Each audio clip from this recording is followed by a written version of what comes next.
Mon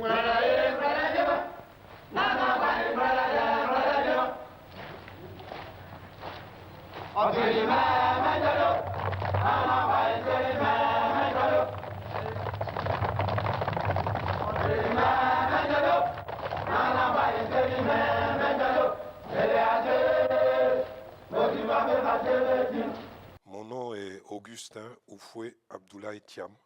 Je suis un parent du président Félix Houphouët-Boigny.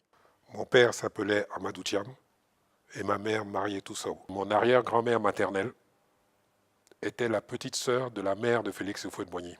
C'était un homme exceptionnel, dans tous les sens du terme.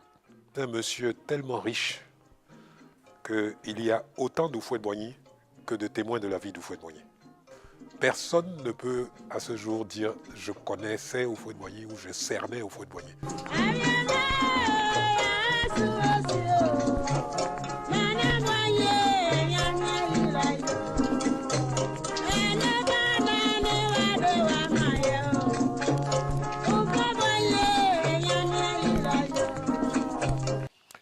Il avait un caractère très riche, polymorphe, multiple.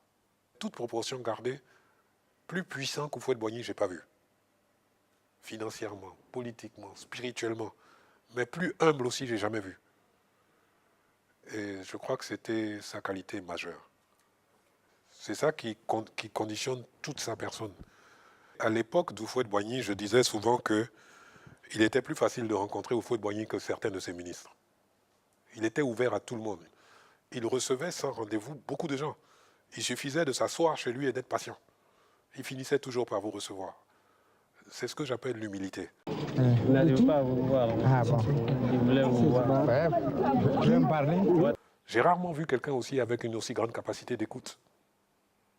C'était rare qu'il vous interrompe. Quand il vous donne la parole, il vous écoute jusqu'au bout. Et il ne recommence à parler que quand vous vous êtes tu. Ce n'est pas donné à tout le monde. Monsieur le Président de la République, vous avez la parole. Houphouët-Boigny cultivait l'excellence et il pratiquait l'excellence lui-même. Et il favorisait les gens qui étaient brillants. Il aimait s'entourer de gens brillants et il facilitait la vie de ceux qui réussissaient. Il a des exemples comme ça autour de lui. De gens qu'il a pris, qu'il a appelés, il en a fait des ministres, uniquement parce qu'ils étaient brillants. Henri Konan Bédié, qui à l'époque était parmi les plus brillants de sa génération. Les exemples sont légion. Abdoulaye Sawadogo, qui a été ministre de l'Agriculture de Houphouët-Boigny. Mohamed Diawara, qui a été ministre du Plan de Développement. Denis Bracano, qui a été ministre de l'Agriculture. Pratiquement autour de lui, il n'y a que ça. Il repérait dans les différentes générations, jusqu'à Alassane Ouattara, qui a été brillant aussi et qui a eu la carrière qu'on lui connaît. Il allait toujours au meilleur. Quand il fallait construire, il construisait le meilleur. Quand il fallait acheter, il achetait le plus beau. Quand il fallait être performant, il était le plus performant. Toujours l'excellence au quotidien. D'abord appliquée à lui-même et ensuite à son entourage. J'ai eu la chance de réussir très vite à l'école, donc j'ai quitté le village. À 10 ans, j'étais déjà à l'EPS à Bingerville et à 13 ans à Gorée. À 20 ans, je sortais médecin. Même en robe de chambre, il n'était jamais négligé. Jamais. Je ne l'ai jamais vu négligé. Même quand c'était des pyjamas en soie. Beaucoup de ses costumes étaient faits chez Smalto, Francesco Smalto. Il achetait ses chemises chez Charvet, qui jusqu'aujourd'hui passe pour être un des plus grands chemisiers du monde. Et c'est toujours l'excellence. Il avait vraiment beaucoup de goût. Tant au plan artistique qu'au plan vestimentaire. Regardez ses épouses. Jusqu'aujourd'hui, Madame Houphouët-Boigny est une très belle femme.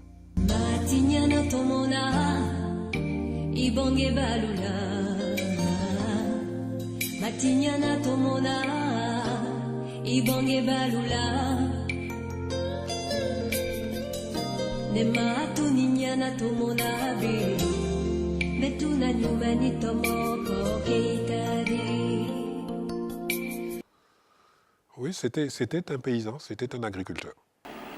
Que la postérité ne me consacre pas comme le premier président de la République de Côte d'Ivoire, mais comme le premier paysan de mon époque en Côte d'Ivoire. C'était un paysan, un planteur, un homme profondément ancré dans la tradition et dans la nature. Et il connaissait aussi la nature. Il connaissait les saisons. Il connaissait quand il faut planter, quand il faut labourer, quand il faut semer, quand il faut récolter. Il était averti de tout ça. Et le pétrole et le gaz que nous découvrons et que nous exploitons aujourd'hui, même à l'époque de Houphouët-Boigny, ça existait. Mais il a fait le choix de privilégier l'agriculture. Et tout ce que vous voyez aujourd'hui, nous le devons à l'agriculture d'abord.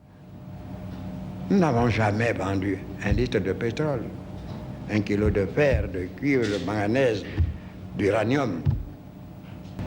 Si nous avons progressé, si nous avons réalisé ce qu'on considère comme le miracle ivoirien, c'est uniquement grâce au travail de nos paysans. C'est un monsieur qui travaillait 7 jours sur 7. Il n'y avait pas samedi, il n'y avait pas dimanche. Il m'est arrivé souvent de rentrer dans sa chambre et à part l'endroit où il dort, tout le reste de son lit était couvert de dossiers et de livres. Il poussait ça pour dormir. Et il lisait beaucoup. Beaucoup de livres, beaucoup aussi de notes. Les gens lui faisaient beaucoup de notes, il lisait beaucoup de rapports. Il était parfaitement informé de tout et de beaucoup de choses. Quand Félix Houphouët-Boigny te pose une question, c'est pas parce qu'il ne connaît pas la réponse. Hein. Il connaît la réponse, mais il veut savoir si tu vas lui mentir. Il vaut mieux lui dire la vérité. Je dis non. Et je le redirai 1000 fois non. Il mangeait absolument de tout. Je ne l'ai jamais vu manger du piment, mais il mangeait absolument de tout. Et avec beaucoup d'appétit. Je n'ai jamais vu Houphouët-Boigny avoir l'appétit coupé. Il mangeait régulièrement. Ça allait de la Messie au petit déjeuner, au Klala et au Foutou à midi. Sur sa table, il y avait en général la cuisine africaine et la cuisine européenne en même temps. Et il lui arrivait souvent de manger de tous les plats. Ses sœurs lui envoyaient à manger tous les midis, tous les soirs. Ma mère aussi lui faisait, il aimait beaucoup le tchèp sénégalais. Ma mère lui en faisait, il mangeait beaucoup ça.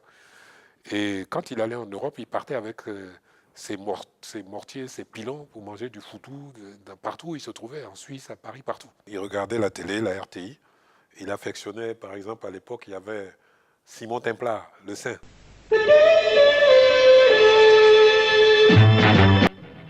Quand Houphouët-Boigny voyageait, on suspendait la parution de Simon Templar jusqu'à ce qu'il revienne parce qu'il ne voulait pas rater un seul épisode.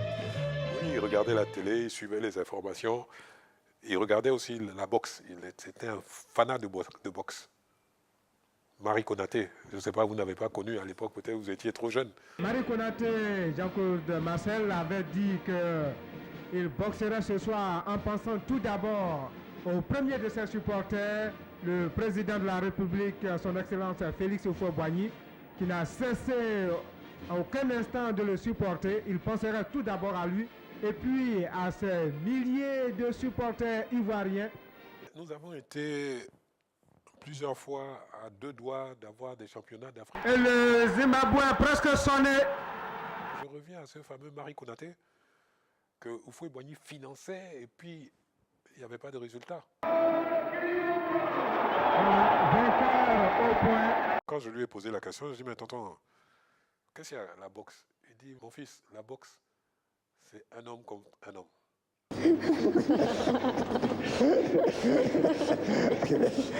C'est beaucoup. Les gens qui écrivaient des chansons à son honneur, à sa gloire, il les aidait, il les favorisait, il les payait. D'autres diront il les achetait. Mais bon, c'était un mécène de l'art. À l'époque, on avait créé, c'est George Benson, je crois, qui avait lancé ça, le 6e sillon. Soyez bénis, grand Houphouët-Boigny. Houphouët-Boigny sponsorisait tout ça. Est-ce que j'ai déjà trouvé le président Houphouët-Boigny affecté? Et je vous ai dit, quand on l'a traité de voleur.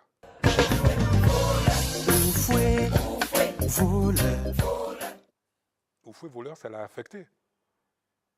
Parce que c'est un fait historique. En 1946, Houphouët-Boigny envoie quelques centaines de jeunes Ivoiriens faire des études sur ses fonds propres. Je repose la question. Houphouët-Boigny volait qui? Quand Houphouët-Boigny n'était même pas encore président, il était simple député, il roulait en Cadillac. Ici en Côte d'Ivoire, en 46-47. Voilà. À l'époque, il fallait déjà pouvoir s'acheter une Cadillac. Encore une fois, il volait qui à l'époque? C'est donc, je pense, un monsieur qui est arrivé au pouvoir riche. En plus, les statistiques les plus sérieuses vous disent que Houphouët-Boigny, tout seul, sur ses différentes plantations, réalisait chaque année 10% du chiffre d'affaires de l'agriculture totale de la Côte d'Ivoire. Donc 10% des bénéfices. Alors, après 50 ans de cela, comment s'étonner qu'ils puissent construire une basilique? Alléluia, Alléluia, Alléluia.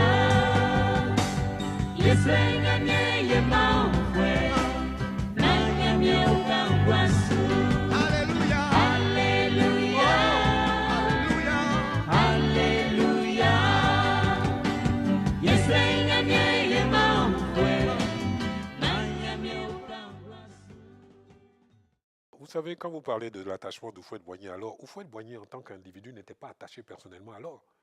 Il faut se référer à la culture baoulée.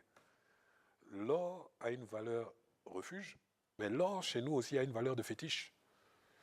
Et on mesure la puissance d'une famille ou le poids d'une famille à la quantité d'or qu'elle est supposée posséder et qu'on met en évidence lors des funérailles. Et il appartient à chaque chef d'accroître l'héritage qu'il reçoit en or, de le fructifier pour le transformer, pour le transmettre plus important à sa succession. Ce à quoi Houphouët-Boigny s'est employé.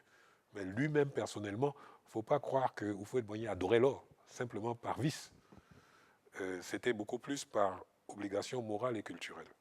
Et dans la coutume Macan, vous avez la faculté d'augmenter ou de ne pas augmenter l'héritage que vous avez obtenu de vos ancêtres. Mais en aucun cas, vous n'avez le droit de diminuer d'un gramme cet héritage. La vie auprès d'Houphouët-Boigny est une leçon permanente, à condition de savoir observer et de savoir écouter. Tout ce qu'il disait avait valeur de leçon. Même quand il vous soumettait à une épreuve, c'était dans le souci de vous former. Jusqu'aujourd'hui, vous voyez, j'évite d'aller dans son caveau. J'y vais que quand j'y suis contraint, parce que dès que je rentre, j'ai la chair de poule. Je porte ça en moi et je sais que c'est quelque chose que je vais porter jusqu'à ma mort. Personne ne pourra jamais le remplacer. Personne.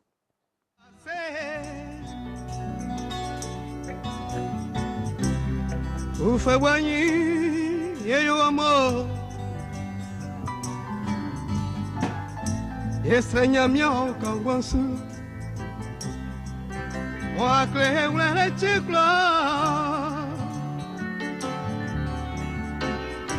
yeyo amor, yena wase, baba, nana ufue, yesu wasu chicla. Uh-huh.